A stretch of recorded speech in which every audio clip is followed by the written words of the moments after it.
We're starting to recruit for season 4 of From Pencil to Production, our fashion business competition.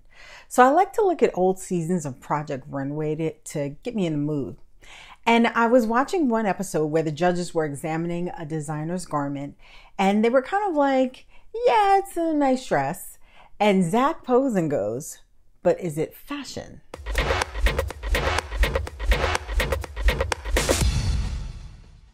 Welcome back to my channel. My name is Mikkel Drew Pelham. I usually talk about digital fashion design software and communication on this channel, but today we're going to flip and reverse it a little bit. So that question, is it fashion, kind of made me pause a moment because I hear a lot of people say they want to be a fashion designer or they want to work in the fashion industry.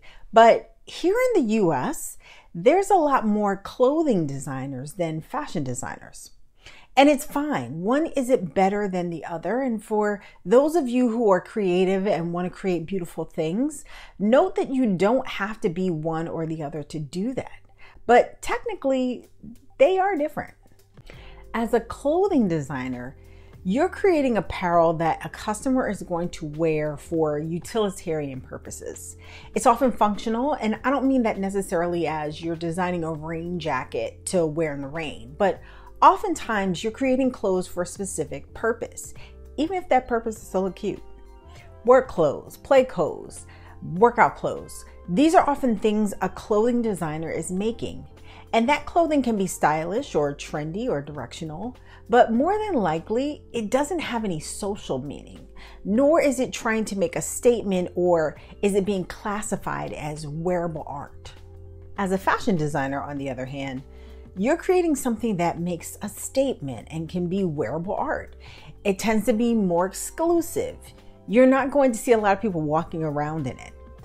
It's usually aspirational, and you're usually influencing the trends and norms of dress at that time. It's much more impractical. I mean, think about some of the things you see on the runway. Who's wearing that every day? Most of us are not. But fashion is not for mass market clothing, so I wouldn't expect to see someone walking down the street in those creations. Although I wouldn't put it past somebody walking down the street in New York. Now, you can make the argument that creatives who design on the better, bridge, or contemporary levels are creating fashion. If you're not familiar with those terms, those are apparel categories with price points that are lower than designer and couture. Many high fashion houses have other more affordable lines that are offered in department stores. And although those lines are still quite expensive, they aren't as expensive as their designer lines and less exclusive. Those lines tend to give a nod to their designer counterparts, and although they may not be utilitarian, they're usually much more wearable. These are the designer items that you'll see in stores like Saks Fifth Avenue, Bergdorf's, or Bloomingdale's. What's always interesting to many people is that the real money in the fashion industry, which by the way is a $1 trillion industry, is not made on the fashion pieces. It's made on the core, more practical items. Just take a look at your own wardrobe. How much of it is fashion and how much of it is basic tees, jeans, more simply designed dresses? And the items in your wardrobe may have a little something that make them cuter or more fashionable than a basic, but for the most part, if you really assess your wardrobe, probably 75 to 80% of it, maybe more, of the things you regularly wear are the same types of items.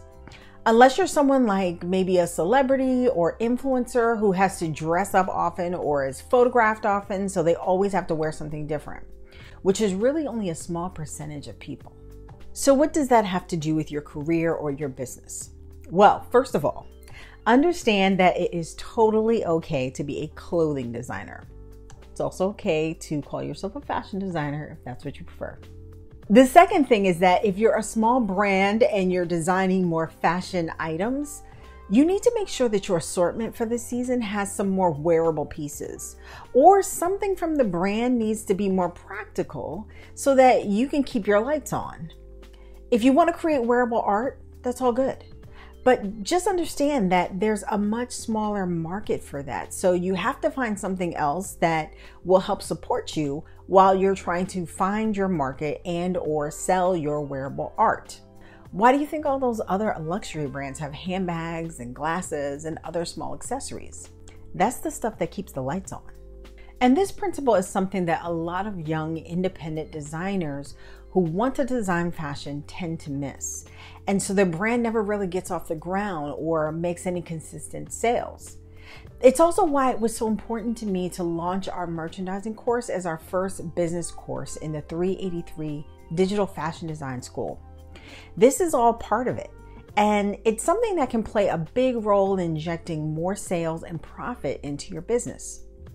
Of course, the other part is marketing, but that's another video.